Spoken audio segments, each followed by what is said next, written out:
woman has shared her harrowing ordeal after finding out her reproductive organs had been removed without warning. Zoe Bailey, 31, from Manchester, had endured years of excruciating period pain. But when she woke up from a routine internal medical check in 2018, she didn't expect her cervix and uterus to have been removed and her dream of carrying her own child to be taken away from her. At 14, she recalls experiencing frequent bouts of vomiting and blacking out whenever she was on her period. With concerns growing, she sought out medical advice, but claims medics informed her the pain and symptoms were normal and just her period.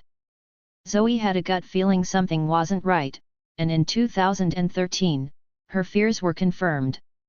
She spoke to a doctor about being unable to get pregnant, and an examination at St. Mary's Hospital in Manchester led to her getting diagnosed with endometriosis. This is a condition in which tissue similar to the uterus lining grows outside of it, in places such as the fallopian tubes, ovaries, bladder, or bowel. While some who have the condition may not have symptoms, others can experience abdominal pain, agonizing period cramps and pain during or after sex. After doing her own research, Zoe found that one of the symptoms is infertility. But going through her first surgery to remove the endometriosis, Zoe claims doctors reassured her this wouldn't be the case, as the extra tissue had been removed. However, after the operation failed to relieve her of any pain, doctors decided to place Zoe in a temporary menopause to give her reproductive system a break and stop her ovaries from functioning. But after 6 weeks, her debilitating symptoms returned.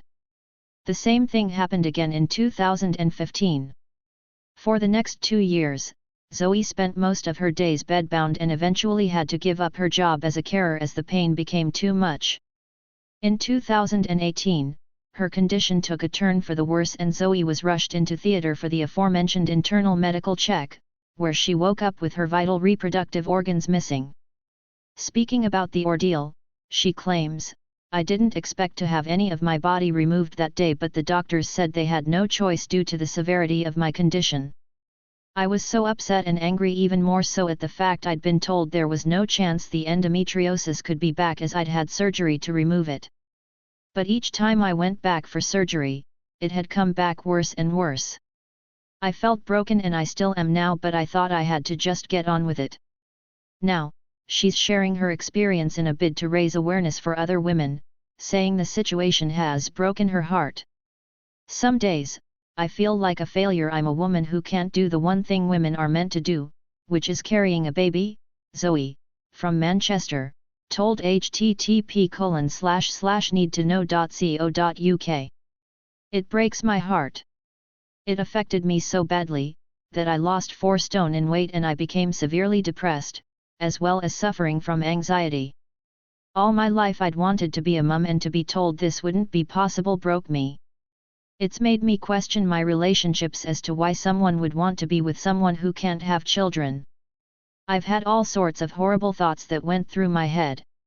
Now, I resent everyone around me who are pregnant or have just had a baby."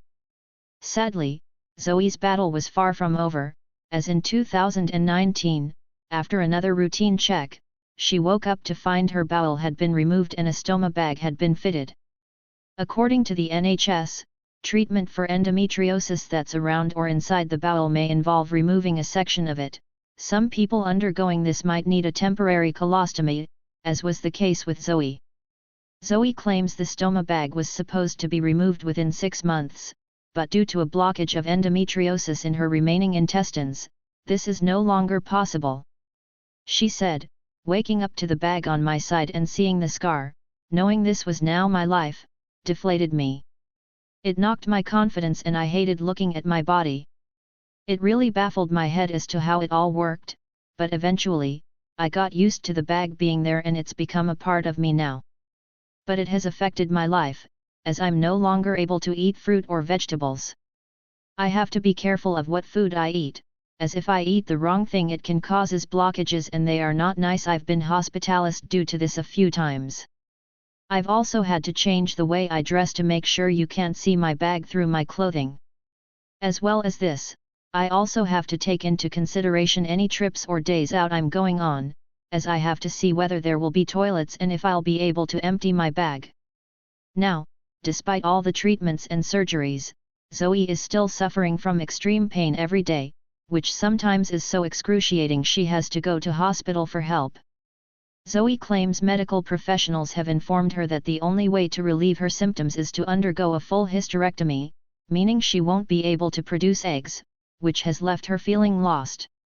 In a bid to freeze her eggs before it's too late, she's set up a GoFundMe and has raised £1,065 of her £5,000 goal. She hopes to raise awareness through her story and encourage other women to push for answers if they know something isn't right.